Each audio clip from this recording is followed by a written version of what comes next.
বাড়ির কিছু প্রিয় অত্যন্ত আমার গাছ, সেগুলো তোমাদের সাথে শেয়ার করে তারপর স্নান টান সেরে যা বাসি কাজ ছিল করে রান্নাঘরে কিন্তু প্রবেশ করেছি। মানে এটা আমার শখের রান্নাঘর বলতে পারো, কুড়ে মাটির রান্নাঘর বলতে পারো, তোমরা কিন্তু নামও দিতে পারো। তবে যাই হোক, এটা কিন্তু আমার শান্তির একটা অন্যরকম জায়গা। তো এখানে কিন্তু রান্না বান্না শুরু করে দিলাম। তো চলো আজকে কি কি রান্না করব, সাথে তোমাদের সাথে গল্প।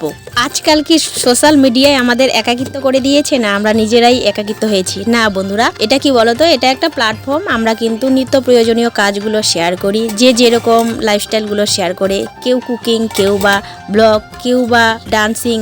আসলে এই প্ল্যাটফর্মটা একটু অন্যরকম, আলাদা রকম শান্তি, ভালো লাগা, পছন্দ যেমন আর কি আমার মধ্যেও হয়েছে। কারণ আমি দীর্ঘ অনেকদিন আগে কিন্তু এই প্ল্যাটফর্মগুলোতে কাজ করেছি, তবে কিন্তু আবার করছি, ভালো লাগে। কারণ এটা একটা আলাদা রকম শান্তি, ভালো লাগা, আমার পছন্দের একটা বিশেষ জায়গা। তো তোমরাও কিন্তু আশা করি যারা যারা এই কথাটা বুঝতে পারছো, তারা তো বুঝতে পারছোই আর কি।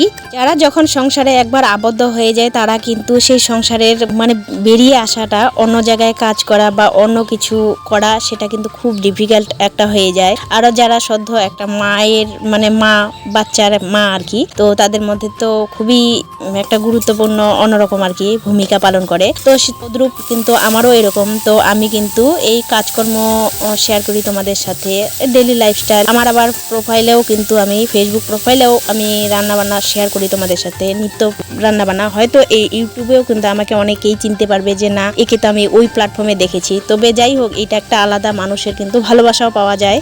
আমার এই চ্যানেলটা এতটা ডাউন হয়েছে যেটা বলার ভাষা নেই। তবে কিন্তু তোমাদের ভালোবাসা যদি পাই, তাহলে কিন্তু আবার আমি আগের মতো ফিরে আসতে পারবো। তবে যাই হোক, সবাই সবার পাশে থাকলেই কিন্তু অবশ্যই সফলতা সবাই পাবো। আর দেখো, এখানে আমি কিন্তু মুসুর ডালটা সুন্দরভাবে সিদ্ধ করে নিয়েছি। আমার অল্প সময়ের মধ্যে রান্নাবান্নাগুলো আমি এভাবেই সেরে নিই, কারণ দীর্ঘ অনেকক্ষণ সময় ধরে রান্নাবান্নার সময় মানে রান্না বানাতেই কাজে লাগালে বাদ বাকি সংসারের কাজগুলো, বাচ্চা কাচ্চা সামলানোর ব্যাপারটাও কিন্তু অন্যরকম হয়ে যাবে। তবে যাই হোক, মুসুর ডাল কিন্তু আমি এইভাবেই রান্না করি বেশিরভাগ, তোমাদের সাথেও শেয়ার করলাম। সর্বশেষে একটা কথাই বলবো, যারা কাজ করতেছো তারা কিন্তু কাজ করে যাও।